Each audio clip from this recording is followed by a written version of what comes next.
Canal Enciclopedia.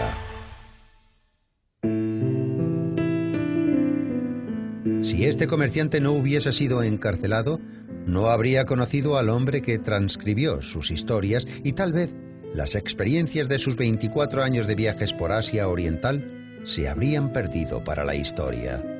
El libro de las maravillas del mundo, obra en la que la realidad se confunde con la ficción y las leyendas, propició una época de grandes descubrimientos geográficos.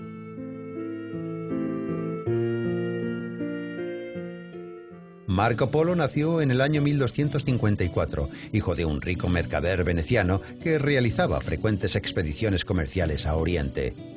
No se sabe con certeza si Marco fue al colegio, pero lo que sí se sabe es que el chico solía pasar su tiempo libre en el puerto contemplando el ir y venir de los navíos y soñando con viajes a lejanos países.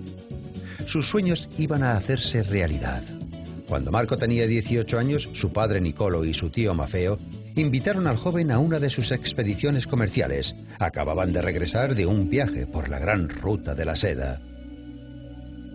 En Pekín, nueva capital del Imperio Mongol, Kublai Khan, nieto del famoso Gengis Khan, recibió con grandes honores a los viajeros. El Khan era un hombre de personalidad abierta y le había solicitado al Papa que le enviase misioneros cristianos.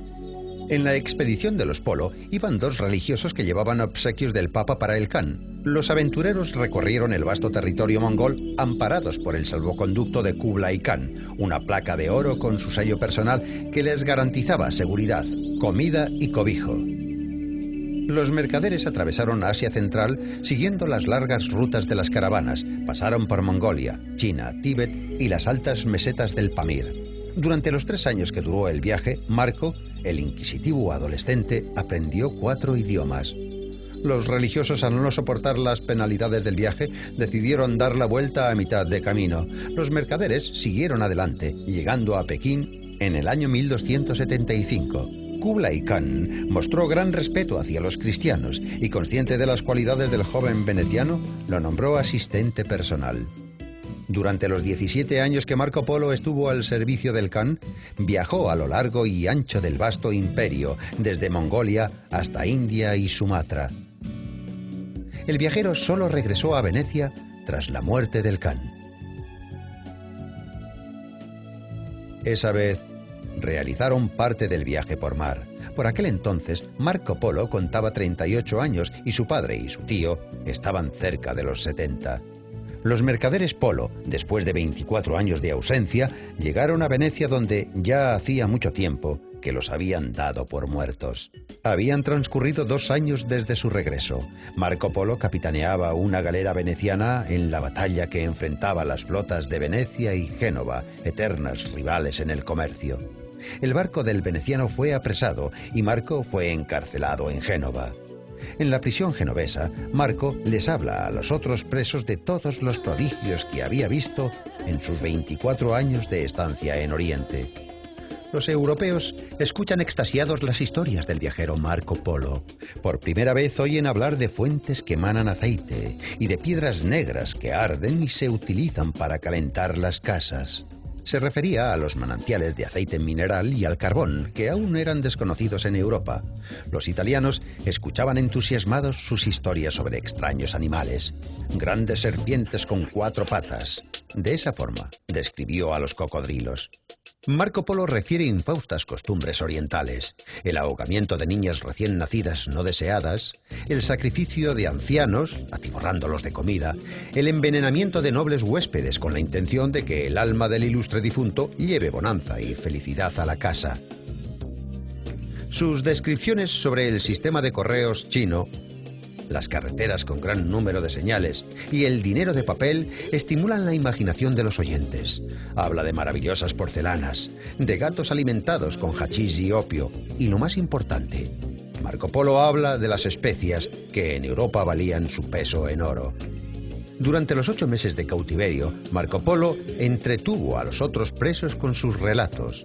Uno de sus compañeros de celda, un tal Rusticelli de Pisa, escribe sus historias y las titula El libro de las maravillas del mundo. Ese códice se conoce en la actualidad como el libro de las maravillas de Marco Polo.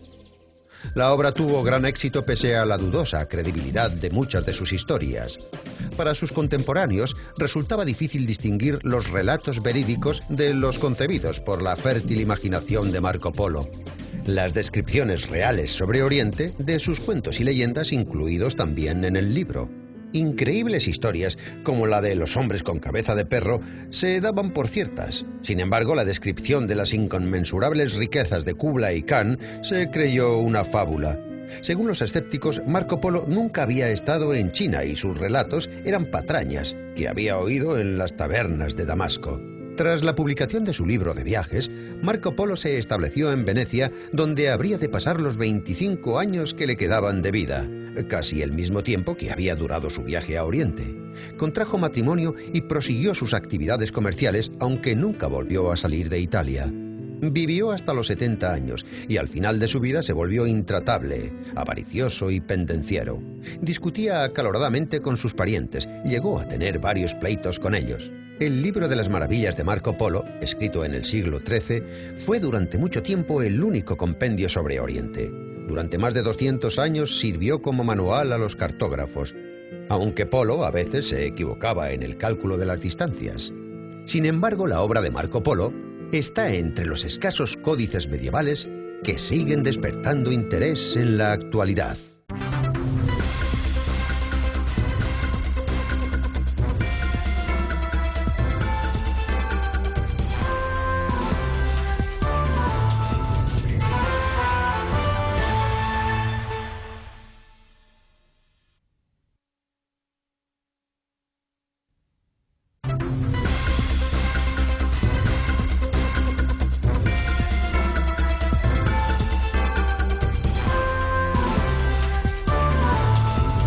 Canal Enciclopedia. Respetaba a Cristóbal Colón, pero fue acusado de usurpar su fama. Aunque no fue el descubridor de nuevas tierras, fue el primero en darse cuenta de que éstas pertenecían al Nuevo Mundo. Tenía talento literario, pero su legado epistolar consta solo de 32 páginas.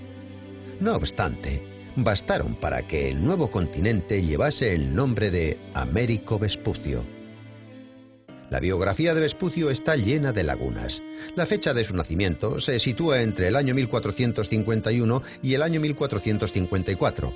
Se sabe que nació en el seno de una familia acomodada en Florencia y allí comenzó su formación. El despierto e inteligente chico no mostró interés por los estudios ni por otra actividad hasta que por fin su tío le puso en contacto con la astronomía y las matemáticas. A los 16 años, el joven comenzó a trabajar en el banco de Lorenzo de Medici, pero su trabajo de aprendiz le resultaba aburrido y monótono. 2 años más tarde, la honestidad de Américo tuvo su recompensa. Faltaba dinero en los negocios de los Medici en España y Américo fue elegido para auditar las cuentas. En el año 1490 se trasladó a Sevilla y se puso a disposición de Juanoto Berardi, comerciante que financiaba expediciones marítimas a países lejanos. Camino de España, Vespucio había comprado en Pisa un antiguo mapa del Mediterráneo por 130 ducados. Ese mapa despertaría en Américo el interés por la cartografía, el arte de la navegación y la construcción naval. Tras la muerte de Berardi, Américo decidió dedicarse a la navegación. En el año 1493, Vespucio conoce a Cristóbal Colón y le ayuda a preparar su segundo y tercer viaje. 6 años más tarde, Américo se embarca en la flota de Alonso de Ojeda, que había acompañado a Colón en su segundo viaje. No se sabe qué impulsó a Américo a dejar su tranquila vida provinciana para emprender una arriesgada aventura. Algunos dicen que fue la ambición. No conseguía hacer fortuna de forma honrada ni se atrevía a coger el dinero que pasaba por sus manos. Otros dicen que después de 30 años de trabajar honestamente, Américo había conseguido ser un rico y respetado banquero y que los éxitos de los viajes de Colón habían despertado su espíritu aventurero y habiendo invertido gran parte de sus ahorros en la expedición, se hizo a la mar con la intención de descubrir nuevas tierras. Sea como fuese, en el año 1499 Vespucio zarpa en la que sería su primera expedición. Algunos dicen que era un simple marinero, otros que era capitán. Américo se dedicó a estudiar el océano y la diversidad de las nuevas tierras. También observó el modo de la vida de los pueblos que habitaban las costas sudamericanas. Aunque la expedición no le reportó dinero, adquirió valiosa experiencia como marino. Ya con 50 años, Américo habría de embarcarse 2 veces más, en el año 1501 y en el año 1503, las 2 veces bajo bandera portuguesa. En el año 1502 la flota recaló en una bahía de la costa brasileña. Los marinos la pusieron el nombre de Río de Janeiro, Río de Enero. La expedición había llegado allí el día 1 de enero. Exploraron las costas brasileñas y constataron que aquella tierra se extendía hacia el sur.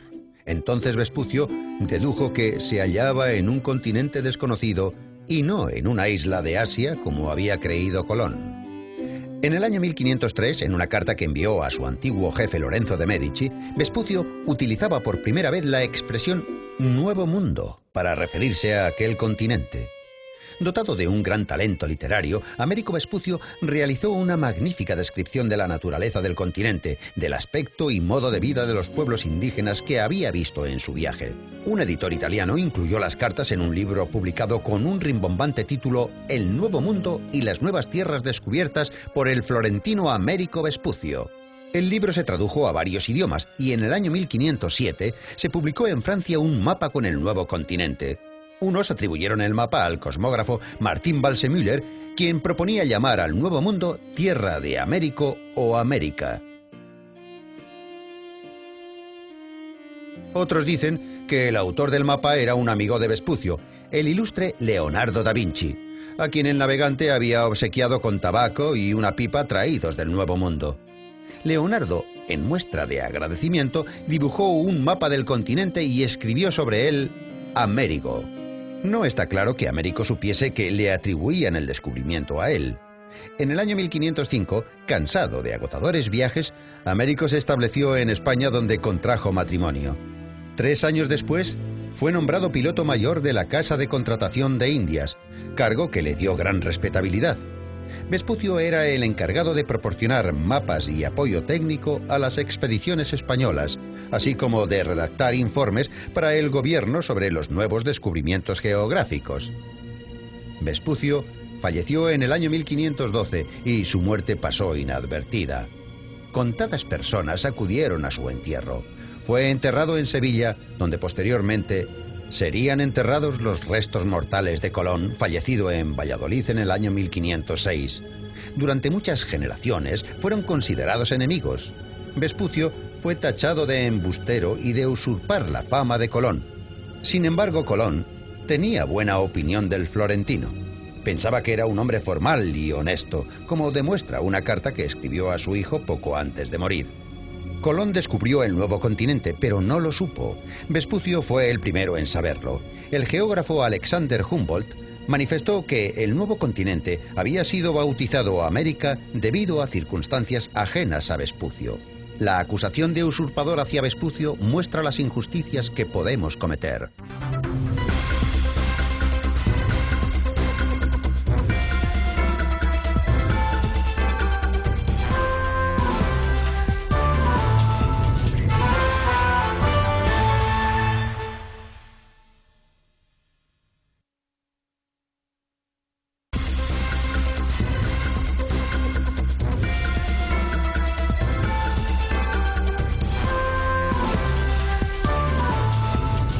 Canal Enciclopedia.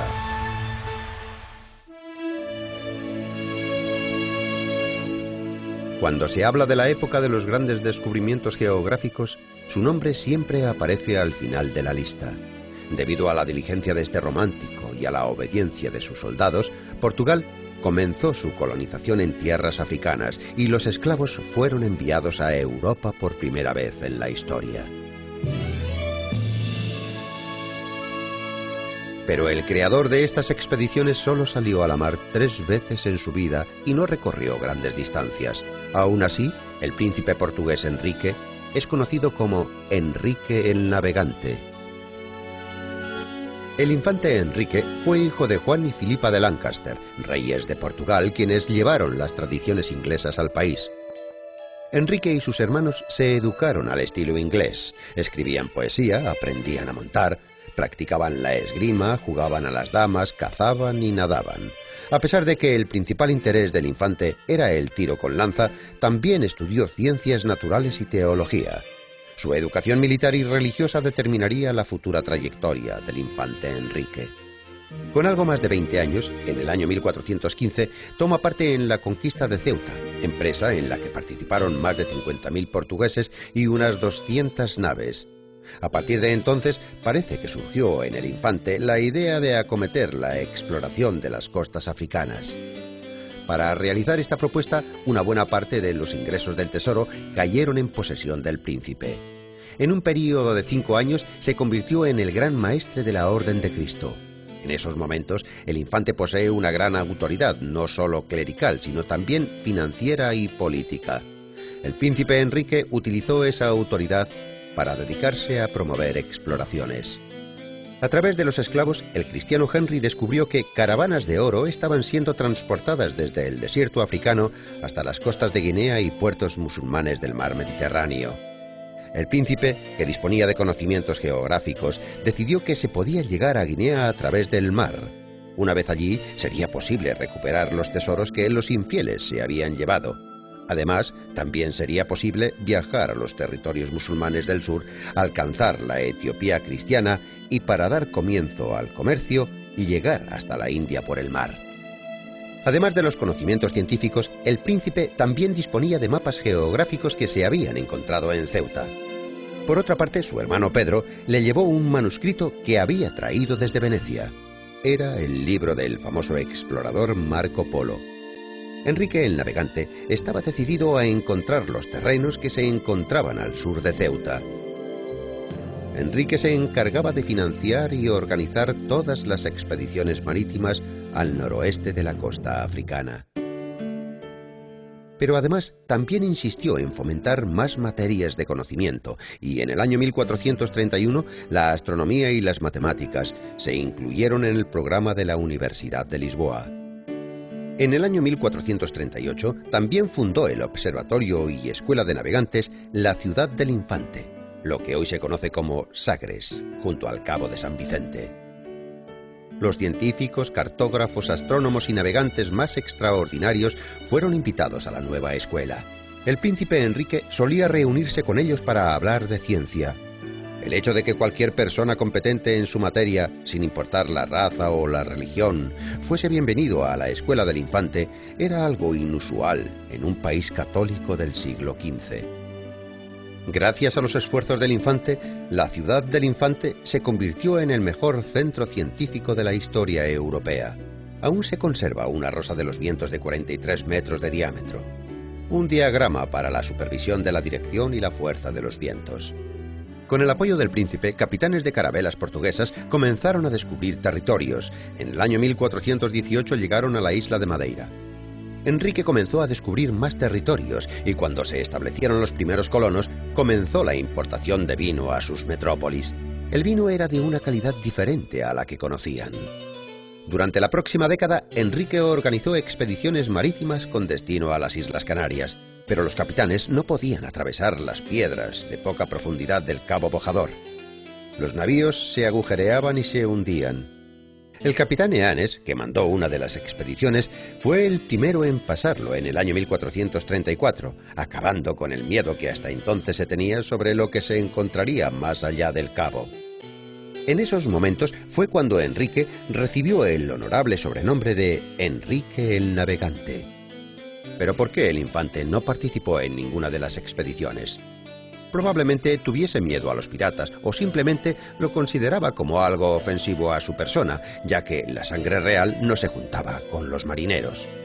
Pero principalmente porque para el príncipe la tarea primordial era analizar los informes de los capitanes, separar la verdad de los mitos para planear las próximas expediciones con más exactitud. El romántico Enrique mantenía la distancia con el mar como un buen caballero. Mantiene su palabra. Nunca se casó. Era reservado y muy serio. Y se culpaba a sí mismo de la muerte de su hermano pequeño en una expedición a Tánger que él había planificado. pasó sus últimos años en Sagres rodeado de los alumnos de su escuela. 2 años antes de su muerte, salió a la mar por tercera vez en su vida. Enrique el Navegante murió el 13 de noviembre del año 1460, pero sus hazañas quedaron patentes en los marineros portugueses Bartolomé Díaz, Vasco de Gama y Fernando de Magallanes. La Escuela de Sagres consiguió numerosos y significativos avances técnicos y científicos para las artes de la navegación. Los descubrimientos impulsados por el infante fueron la base para el posterior desarrollo del imperio colonial portugués.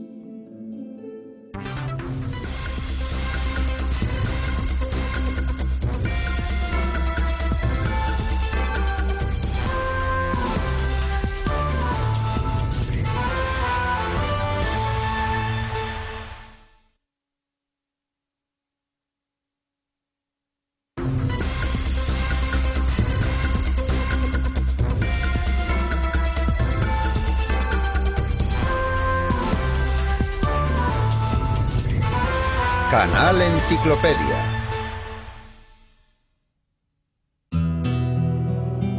Su amigo Fridtjof Nansen dijo sobre este explorador que algún poderoso y extraño poder le embargaba. No era un científico y, de hecho, no quería que le considerasen un científico, puesto que le atraían las hazañas. Este hombre tenía la continua e incesante debilidad de querer ansiar ser el primero en todo.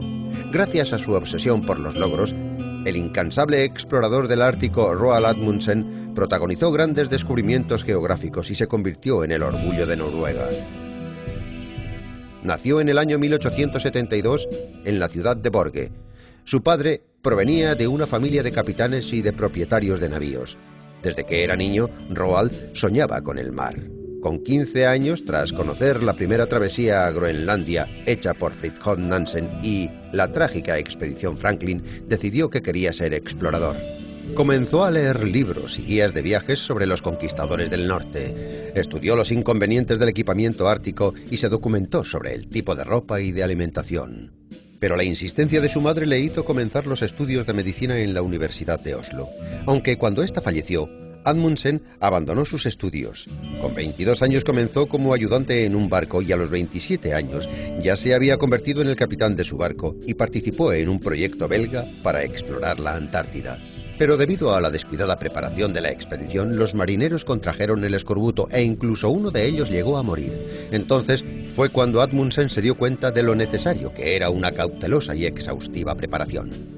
A finales del siglo XIX, los exploradores del Ártico consideraron 3 tareas como prioritarias: encontrar el paso del noroeste, del Océano Atlántico al Océano Pacífico, y llegar a los polos norte y sur. Amundsen, por su parte, decidió comenzar con lo que Franklin y otras 57 expediciones no consiguieron: encontrar el paso del noroeste. Pasó 3 años preparando la expedición. Decía que nada mejor justifica su acto que pasar el tiempo seleccionando a los miembros de la expedición. Eligió a 7 de los marineros más experimentados y disparatados. Consideraba que la previsión y la cautela tienen igual importancia. La previsión para ver las dificultades a tiempo. La cautela para prepararse a conocer a la tripulación. Solamente una nave pequeña sería capaz de cruzar la estrecha ruta marítima de las costas de América. Escogió el barco Gioa. Amundsen fue el primero en pasar de Groenlandia a Alaska a través de los estrechos de los archipiélagos árticos canadienses. La expedición terminó en el año 1906. Se había recopilado tanto material meteorológico, etnográfico, así como fenómenos geomagnéticos, que los científicos noruegos utilizarían esa información durante los próximos 20 años. Pero Amundsen ya planeaba su próximo objetivo, la conquista del Polo Norte. Quería alcanzar el estrecho de Bering y una vez allí, cuando el barco se congelase, se dejaría arrastrar hacia el norte. Nansen ya había intentado esto antes, así que le cedió su nave Fram y la adaptó para tal propósito. Pero mientras organizaban los preparativos para la expedición, el Polo Norte fue conquistado por Robert Peary. Esto provocó el enfado de Amundsen, quien decidió cambiar el rumbo de la expedición en secreto. Tras la partida, en junio del año 1910, Amundsen no informó a la tripulación hasta llegar al Atlántico de que el nuevo objetivo sería el Polo Sur. En ese momento, Robert Scott, un explorador inglés, también se disponía a conquistar el Polo Sur. Pero Amundsen parecía estar mejor preparado para la expedición. Había incluso calculado los días exactos que tardarían en llegar. Redujo el cargamento al máximo y se disponía a sacrificar perros para que sirviesen de comida en el viaje de vuelta. Amundsen solamente llevaba 33 días de ventaja con respecto a Scott, cuando el 17 de diciembre del año 1911 la bandera noruega ondeaba en el Polo Sur. Noruega declaró a Amundsen héroe nacional. En el año 1918, Amundsen comenzó una nueva expedición, esta vez con un barco propio construido en el año 1916, con el que planeaba surcar el paso del noroeste, viajando desde el Océano Atlántico hasta el Pacífico a través del Océano Glacial Ártico por la costa siberiana de la Unión Soviética. Pero Amundsen se negaba a abandonar su sueño de llegar al Polo Norte. A la edad de 53 años, aprendió a pilotar un avión y llevaría una expedición aérea. El primer intento no fue muy satisfactorio, pero en mayo del año 1926 volvió a intentarlo, esta vez con un dirigible. El vuelo de Spitsbergen a Alaska duró cerca de 75 horas. La energía de este hombre, su coraje y su talento para la organización le permitieron triunfar en todas sus expediciones. Los contemporáneos hablaban del arte de sus estudios sobre el Ártico, pero el propio Amundsen consideraba sus viajes como el trabajo de cada día. Habiéndose gastado todos sus ahorros en ambos vuelos, Amundsen se vio obligado a pagar numerosas deudas y a ganarse la vida escribiendo artículos y libros. Amundsen llevó una vida muy modesta. Limpiaba la casa, cocinaba y se lavaba la ropa él mismo. Pero una muerte tranquila no era propia de alguien como él. En junio del año 1928, Amundsen voló en el hidroavión Latam, como parte del equipo de rescate que salía en busca del equipo de Humberto Nobile. Este vuelo fue el último del explorador noruego. Tenía 56 años.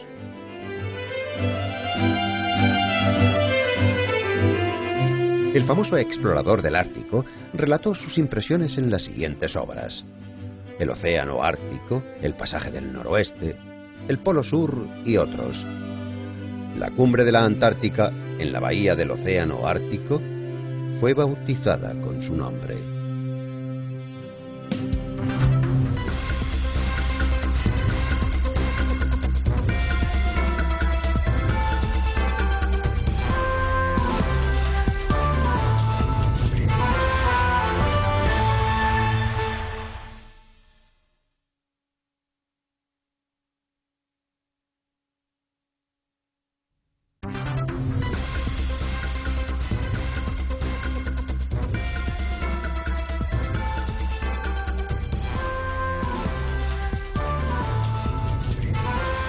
Canal Enciclopedia.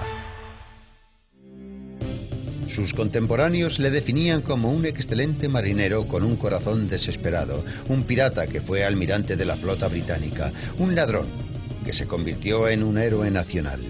Así era el corsario inglés. Francis Drake nació en el año 1540 en el condado inglés de Devon. Era el hijo mayor de unos granjeros protestantes. Desde los 4 años el hogar de Francis fue un barco. Su padre le enseñó a leer y escribir, pero a Francis ninguna de las dos cosas se le daba especialmente bien. Cuando el chico tenía 10 años, su padre le encontró un trabajo en un carguero. Enseguida el dueño del barco quedó impresionado con la persistencia y el afán del joven y le cogió mucho cariño. Incluso llegó a legarle su barco. Con solo 20 años, Drake se convirtió en capitán. Junto con su primo Hawkins, realizó su primera expedición a la colonia española de México para comerciar con esclavos africanos. Trucaban azúcar, ron, tabaco y algodón a cambio de una carga humana. En una contienda del año 1567, los barcos británicos fueron atacados por los galeones españoles. El barco de Drake fue el único que permaneció intacto. Este evento condicionaría el resto de la vida del capitán. Desde ese día, se declaró en pie de guerra contra el Estado español. Con 30 años, Drake comenzó a saquear las colonias españolas en el Istmo de Panamá. Era un navegante excelente, sus tácticas eran magníficas y aspiraba a evitar el derramamiento de sangre. Sus acciones siempre eran inesperadas para el enemigo. Los españoles le llamaban Dragón por su habilidad de atacar de improviso. En el año 1577, a Drake se le ocurrió el proyecto de penetrar en el Mar del Sur y saquear las posesiones españolas. Su meta era el Río de la Plata y la costa occidental de Sudamérica. Los españoles no se esperaban que los ingleses se atrevieran a cruzar el estrecho de Magallanes y los puertos locales no estarían bien protegidos. Drake había pensado en su proyecto y pidió el patrocinio de la reina Isabel.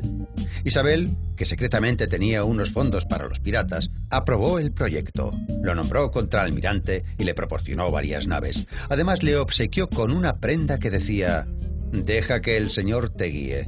En diciembre del año 1577, los 3 barcos de Drake abandonaron Plymouth. Tras medio año en alta mar, la flotilla llegó a Sudamérica. El capitán consiguió cruzar el casi imposible estrecho de Magallanes en tan solo 20 días. En su honor, Drake cambió el nombre de su nave Pelícano por el de Golden Hind. Pero en el Océano Pacífico le esperaban 2 meses de duras tormentas. La nave de Drake se alejó y se dirigió hacia el sur, descubriendo algo involuntariamente. Tierra del Fuego no era parte del Nuevo Mundo, sino que era un archipiélago que más tarde sería conocido como el Pasaje de Drake.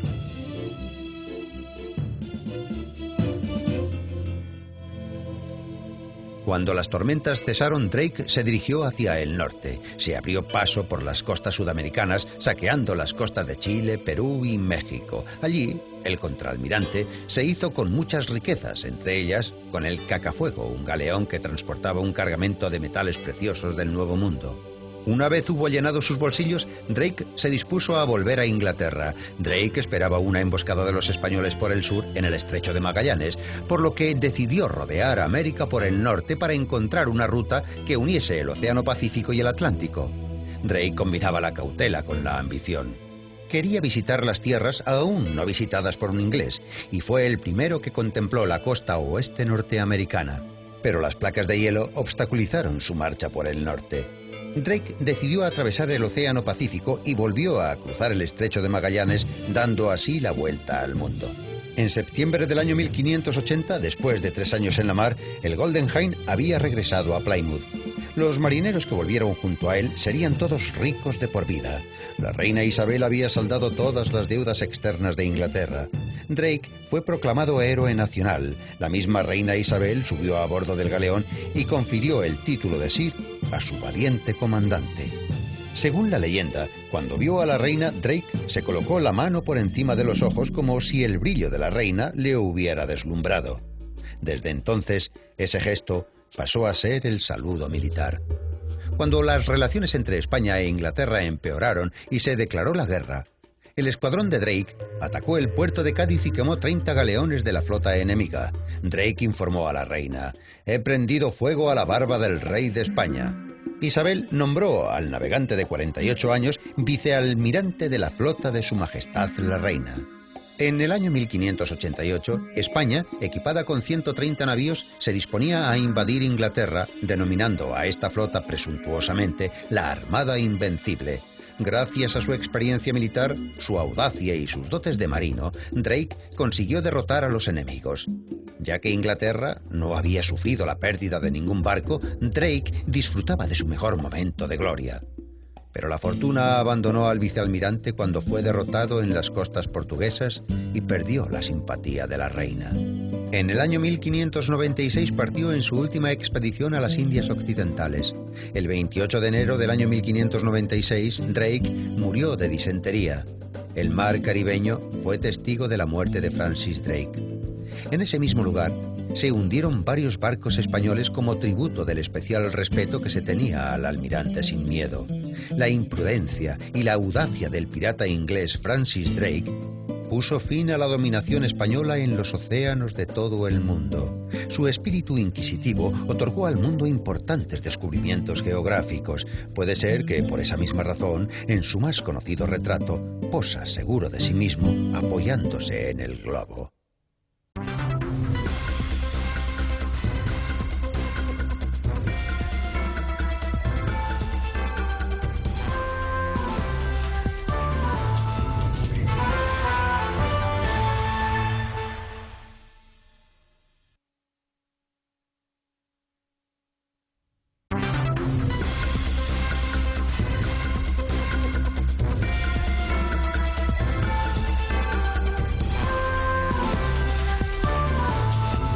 Canal Enciclopedia.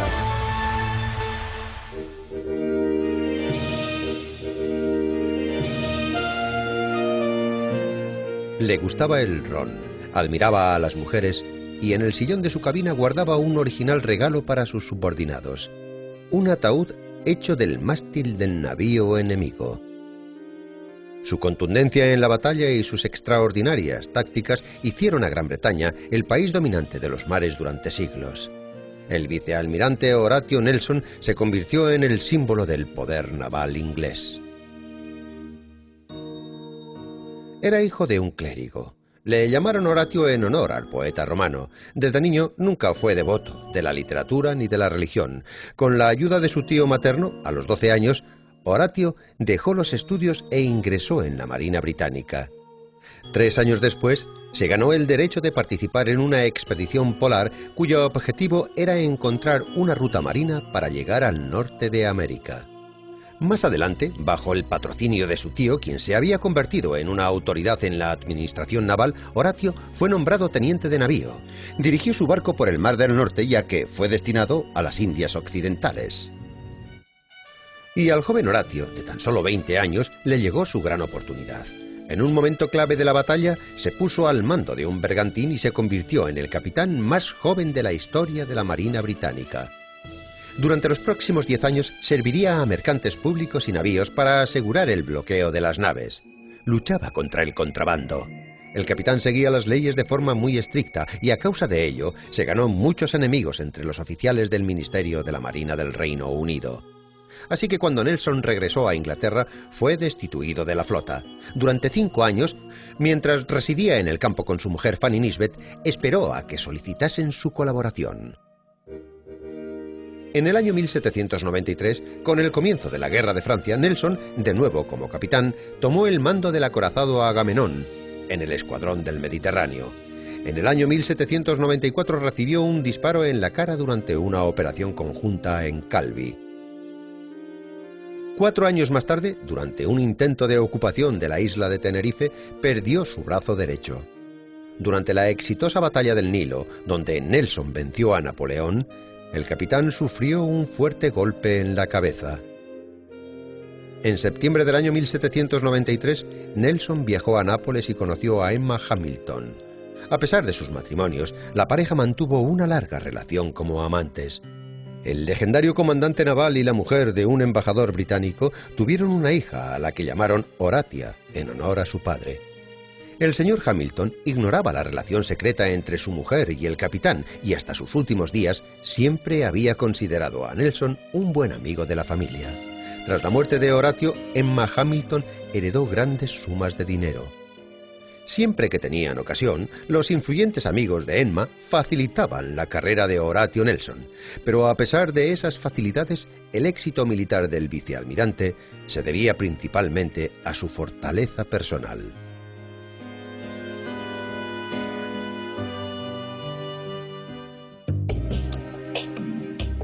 La verdadera fama como héroe nacional se le otorgó tras la batalla contra los españoles en el Cabo de San Vicente, en Portugal. Gracias a la brillante maniobra que Nelson realizó con su barco, consiguió atacar a uno de los navíos más grandes de la historia, la Santísima Trinidad, abordando una vez más un barco español.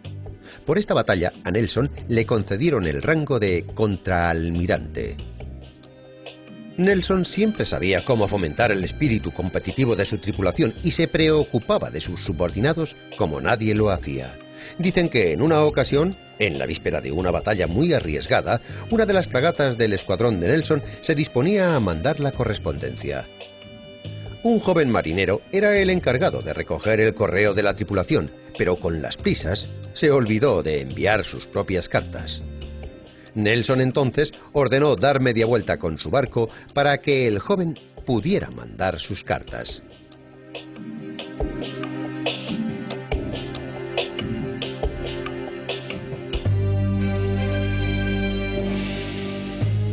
Siendo vicealmirante, el comandante naval luchó también con los daneses, puesto que estos ayudaban económicamente a los franceses. En abril del año 1801, con un escuadrón formado por 12 barcos ingleses, entró en el puerto de Copenhague. Fue una batalla muy dura. El buque británico mandó una señal de retirada, pero el vicealmirante se colocó un catalejo en su ojo de cristal y dijo: «Estoy ciego de un ojo, así que tengo derecho a no ver ciertas cosas».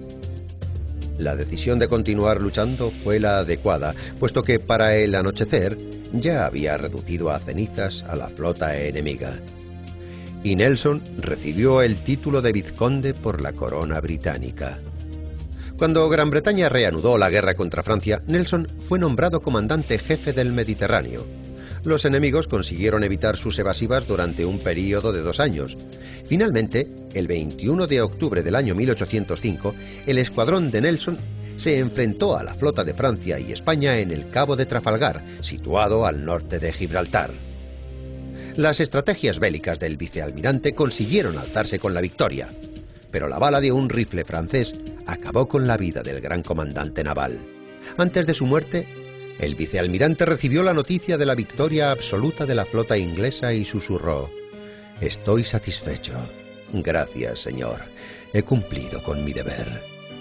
Su cuerpo enterrado en la Catedral de San Pablo con las palabras: «Fue un héroe que murió en el momento de la victoria, alzándose así con la gloria eterna».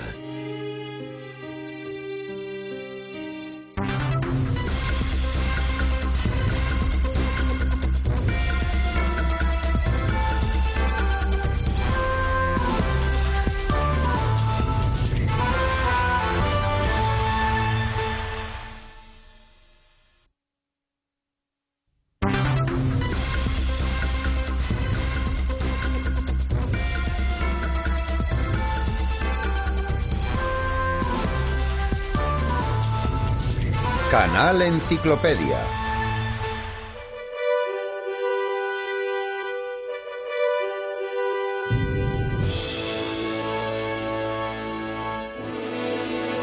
A comienzos del siglo XIX fue nombrado el Libertador, y en su honor fue creado un estado con su nombre.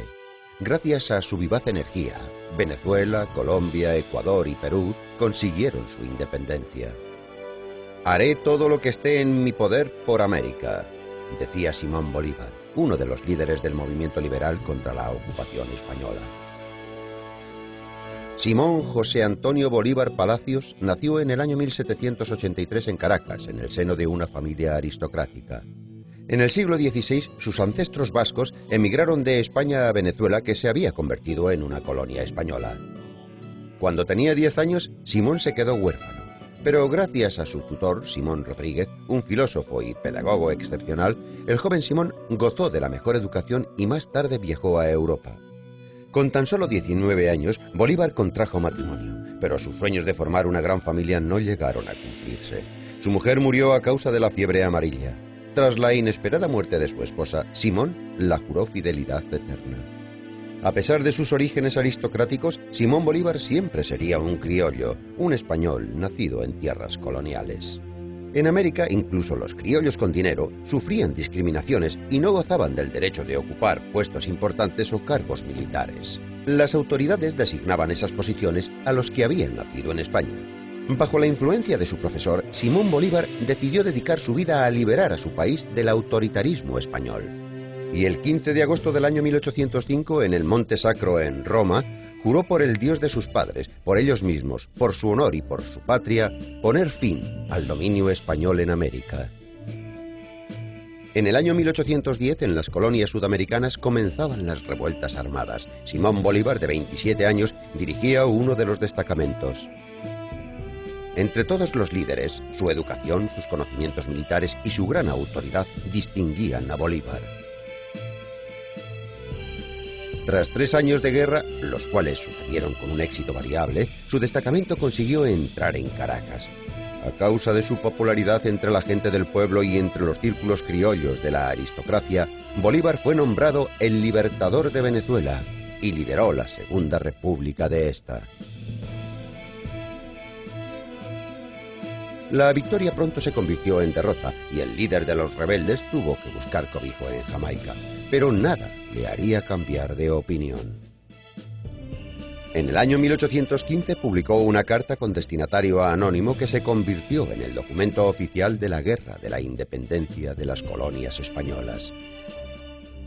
En tan solo un año, Bolívar convocó a sus seguidores y combatió satisfactoriamente en Venezuela y Nueva Granada.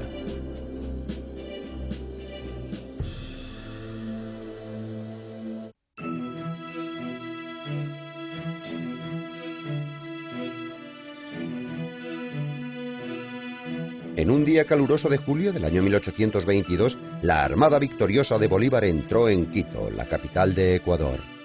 El gentío, lleno de júbilo, comenzó a llenar de flores a los soldados. El líder militar llevaba un uniforme bordado en oro e iba al frente con un caballo blanco. De repente, una corona de laureles cayó en su regazo desde uno de los balcones. Levantó la vista y se encontró con la mirada apasionada de una criolla de pelo negro. Así es como comentó la historia de amor entre Simón Bolívar y Manuela Sáenz. Pero Simón y Manuela no podían mantener una relación ni a los ojos de Dios ni a los ojos de la gente. Simón debido al juramento que le había hecho a su anterior esposa y Manuela porque estaba casado, pero hasta el final de sus días mantuvieron una relación en secreto. El líder de los rebeldes fue elegido como presidente de los Estados Unidos de Venezuela, Ecuador y Nueva Granada, hoy Colombia. Tras una derrota final de las fuerzas españolas en América del Sur, Bolívar es designado como el dictador con poder militar y civil ilimitado. En el año 1825, en honor al general Bolívar, la zona sur de Perú tomaría el nombre de la República Boliviana. Uno de sus amigos escribió sobre él: vivió como entre destellos de fuego, pero él mismo era la llama principal. Simón hizo grandes planes, quería reunir todas las colonias liberadas, pero en el año 1826 el propio Bolívar convocó al Congreso de Panamá y estos no aprobaron su iniciativa. Simón escribió con tristeza que en ese momento era como un griego loco que sentado en una roca intentaba controlar los barcos que surcaban el mar. A pesar de dedicar 15 años de su vida a su país y de librar 472 batallas, Bolívar fue acusado de querer imponer una dictadura para su propio beneficio. La autoridad del libertador se debilitaba por momentos. La intención de Bolívar era retirarse y exiliarse a Europa, pero sus planes no iban a verse cumplidos. El 17 de diciembre del año 1830, Simón Bolívar murió de tuberculosis.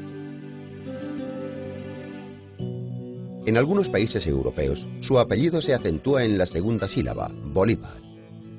En el año 1820, un diseño concreto de sombreros llamado Bolívar, al estilo francés, formaba parte de la moda de la época. Pushkin escribió que él mismo llevaba un sombrero como ese, en un gesto de respeto y simpatía hacia Simón Bolívar. En América, Bolívar es muy popular. Uno de los estados de Venezuela, un estado, Bolivia, y una moneda, en su honor adoptan su nombre, además de los monumentos históricos que alaban sus innumerables hazañas.